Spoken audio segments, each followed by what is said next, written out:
Hello, this is Declan Nerney here, and you're listening to Seamus Long on Irish Country Music Radio. And I'll be walking on new grass, singing a new song. The next town down the road keeps calling me.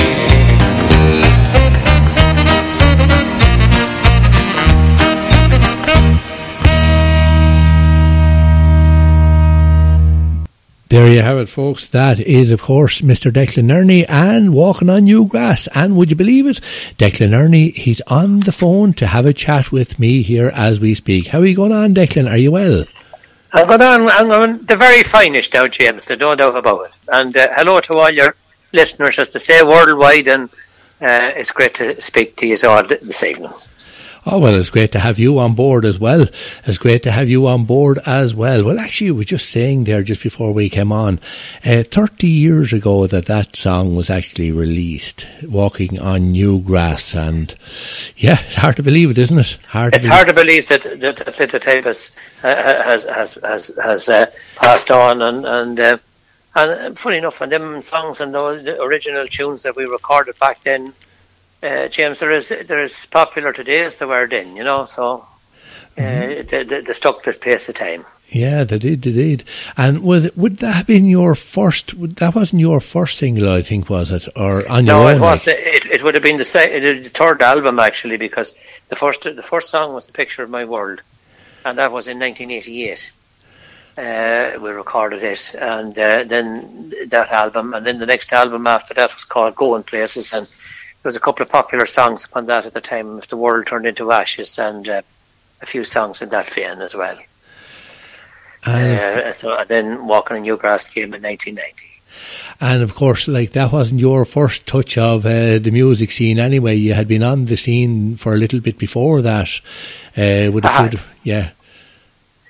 I had been on the road with Brian Call from Gene Stewart before that, so it all helped to make up to make up the road for where it all transpired, and we're very grateful for the success that it turned out to be. All right.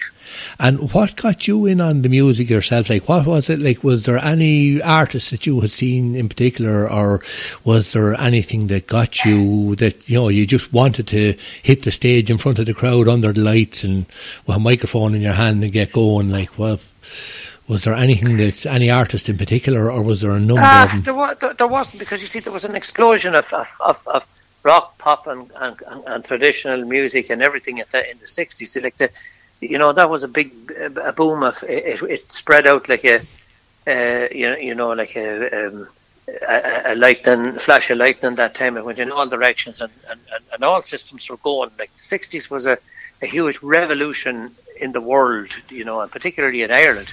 You had all the marquees and you had all the bands coming to play in them, and the show bands were doing a big mixture of music that time. A show band had to be, the musicians within them bands, you know, weren't just very mediocre musicians. They were all good players, and a lot of them were readers as well, and had to be capable of playing the pop songs at that time and the country songs, and, you know, a big variety of genres of music. So we all sort of bought into that and like that. And then obviously in the country bands become very, very popular. People like Larry and Big Tom and Philomene and Margot, they led the way then and spawned a brand new direction of where the music was going, and bands started touring England and America and everywhere.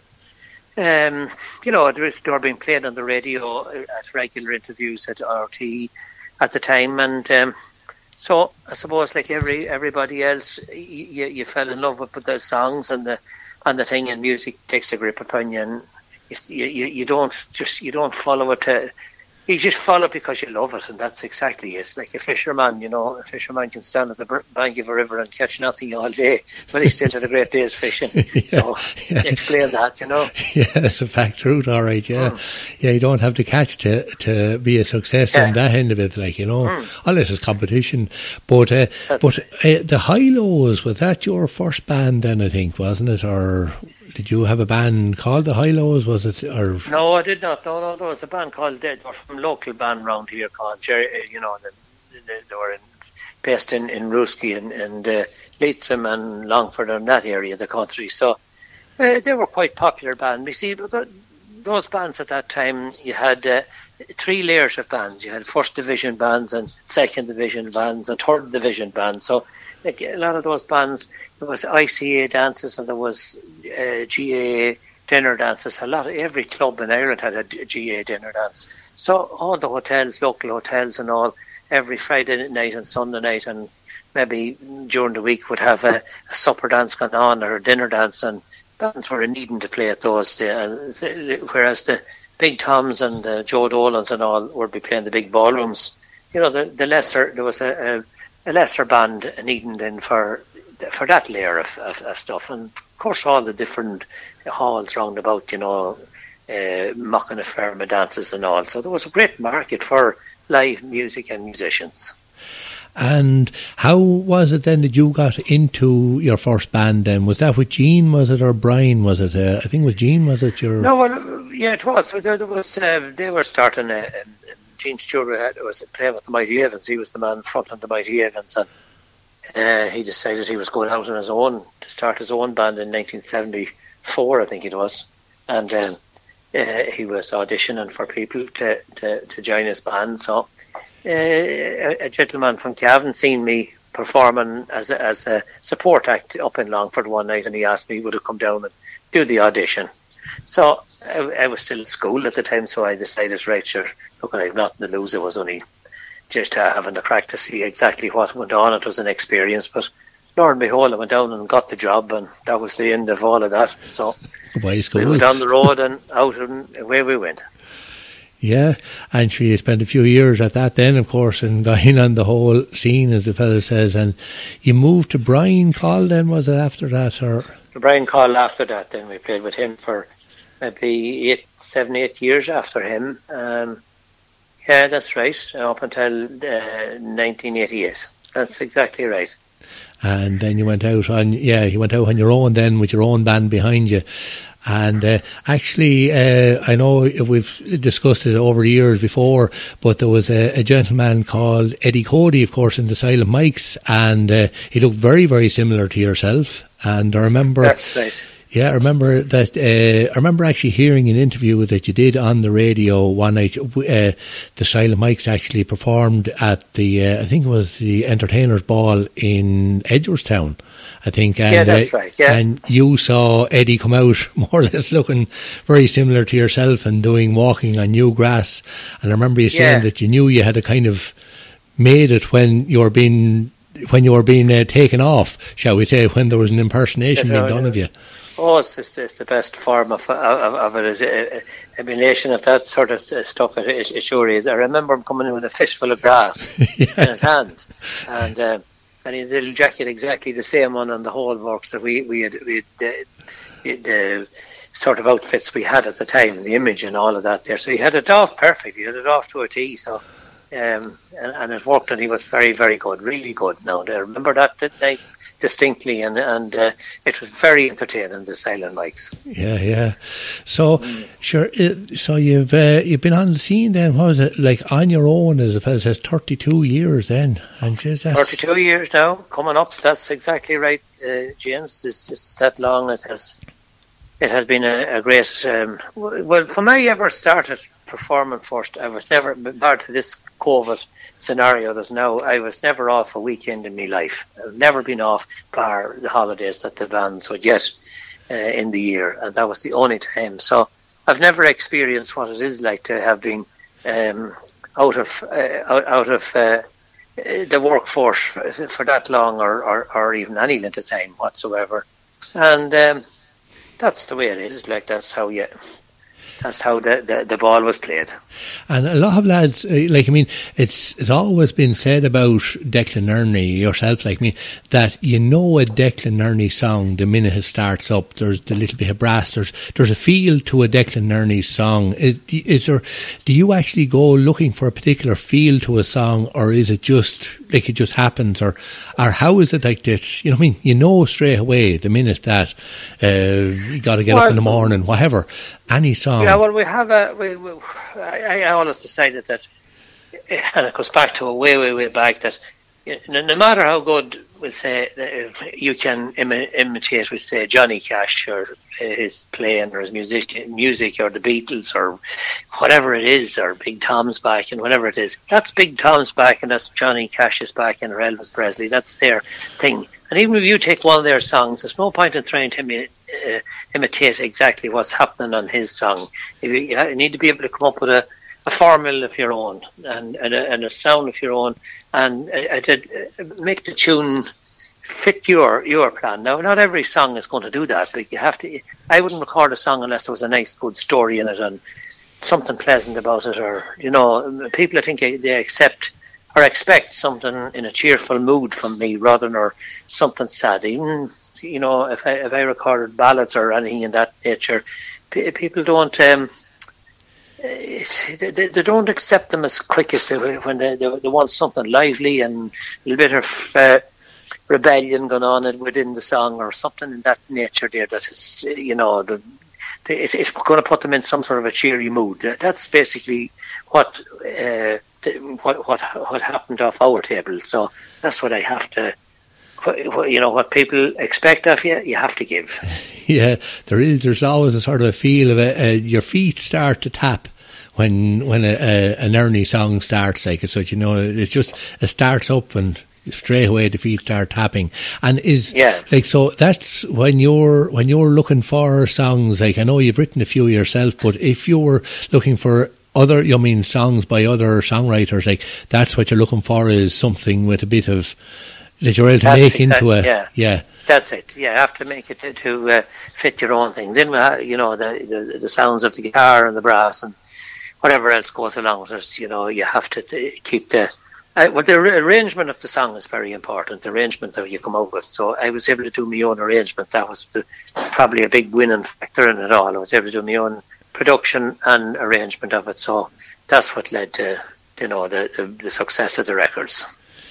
Yeah, and of course you're heavily involved in the marquee and drum militia as well. Like, of course, that's one of your songs. But how did that come about? Or you have of course you have the Holies in the Sun. You have all that going on as well.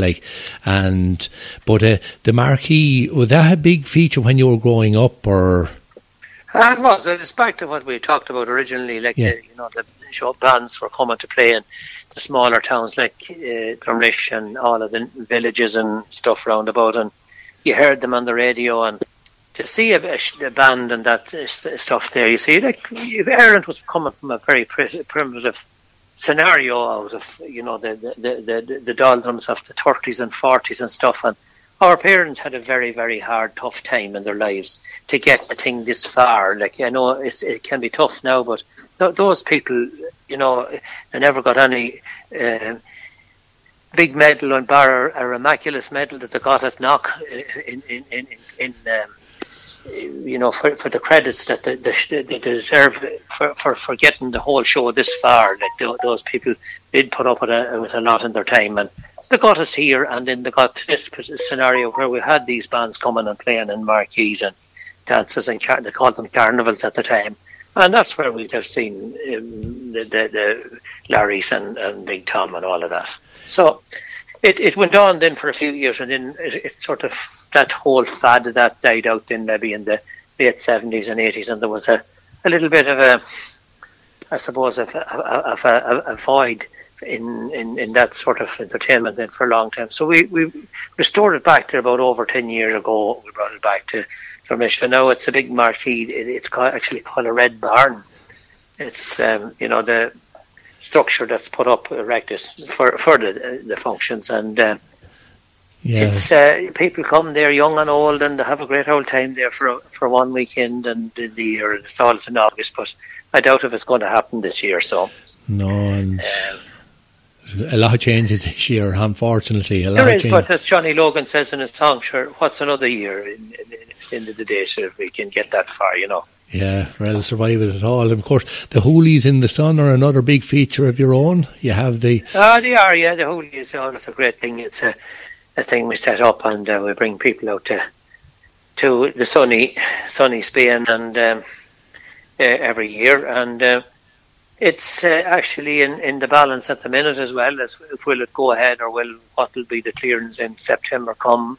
That's still in contention as to whether it'll happen or be postponed. So we still don't know the answer to that for another couple of weeks, a few weeks. Yeah. And there's another thing. Of course, you have a niece of your own that's doing very well, very famous, and coming into the country scene a little bit as well. She was on the pop scene there for a while, and Una Healy. And that's right. Yeah. Una with the Una's doing very well. Like she writes a lot of her own songs, and she was very successful in the little band they had there, the Saturdays. They were very, very popular. And she set out on a voyage of her own there now, and she's a great songwriter and is able to come up with great lyrics altogether. And one of these days, I think one of these songs will click, and she could be in business in a big way with one of these tunes. The way that the music scene is now, with downloads and all of that. Yeah. And is there any chance of your recording one of her own, or has she written anything that might suit yourself? We've never thought about it as such. Maybe it could just happen itself. It could just come, but she doesn't just design a song. There's just whatever comes in. Emotional stuff and whatever comes in her head herself. That's the way it is. Yeah. There's you're actually a huge man on the old vintage tractors as well, like the 35s and the like, if I'm not mistaken. Oh yeah, I like the old vintage stuff, and I have had always a great old interest in farming life, and in particularly, as you say, in the vintage area of it. Well, the way it used to be, the world we grew up in the 60s and stuff, and tractors were part of the excitement. They came along with the marquees and all of that. So you sort of never lose your bearings upon that part of your life, the most happiest days of your life, all of those things. And I would have great respect for as I said earlier, the people who got us this far, and particularly those machines and all of that. I'd like to see them restored to their former glory, and that's what my interest is, James. Oh yeah, no. I was reared on a farm myself as well, so you know what I mean. There's always that love, and it doesn't matter how big or fancy the newer tractors are. It's what you grew up with. Is what you grew up with is what gets you that far now, James. Yeah. And now, I tell you, there's a few people mad to say hello to you. They've been to see you over the years and the like, and there's a couple of girls over there in Bedford. They've been to see you in Luton, Michelle Orr and Paula, and they... Michelle, yes, I do. I know them very well. Yeah, went to see you there. Supporters of ours. Yeah, and the Club Éireann. And I hope that, and Club Éireann is gone now, but they used to always come to see us in Luton and in London as well, in the Galtymore when it was going good there too. And of course, England was a great outlet for the bands going over back all those years as well. So unfortunately, that's sort of drying up now too. It's heading in a different direction as well. It is, unfortunately. There's two ladies actually as well. There's a lot of ladies listening in here. And Marie Byrne and Anya Kelly, and they're known as Rosie's friends because both of the ladies are from Camolan. So, right, yeah. Right, there you are now. Yeah. Would you believe it? And hello to all those people around Camolan. And I can tell you, a very, very popular song is Rosie Donoghue. After latter batch of songs that we've recorded in recent times, it would be up among the top of them as popularity is. Great old song and a true song, so it's a good song as well. Yeah, and of course there's a lady called Patricia Watchhorn is listening in. She's a great lady for the hens and she likes to be a farming as well. Like, so she'd be a woman after your own heart as regards to liking the farm, and that's Patricia Watchhorn. Patricia, well, fair play to you, Patricia, for tuning in this evening and and your support as well. And you know a lady, of course, called Margaret Moore. She's there in Auchnacoy in the county of Tyrone. Oh, right. Margaret, I do. Yes, I do. I know Margaret, yeah. A great fan of your own. And Ron Hinsley is listening in over there in England. Ron is listening. Ron, yeah. Yep. Good man, Ron. And there's Maureen Burke is there in Leitrim, and she's looking to say hello to you as well. Maureen. Yeah, hello, Maureen. And we have Valerie Wild, and Christine Whitmore is listening in as well. And lovely. And Cara Carney and Marie Hayes, and there's a load of them there, all looking to say. You have them from all over the world. We have a lot of them, and Eamon Walsh. I do see your article up upon Facebook there nearly every other evening or whatever, and there's always a huge amount of comments. So that's a great sign that your program and presentation is very popular with the people, and that's what they want to hear. And you have a great set of lovely people there following you. Oh yeah, lovely. Thank you very much. And sure, I'll tell you, I'll let you off there then, Declan, and thanks a million for dropping by for a quick chat, and hopefully we'll all get back out to see you very, very soon again, and you'll have those people dancing, because they do go for the Nerney beat, as the fella says. Well, with the help of God, things will turn round about again, and above all, I want to wish all your listeners this evening the very, very best, and I hope to God they'll be all safe, and that we'll all come around the far side of all of this when it's all over, and unscathed, and that people will be safe. Hopefully, please God.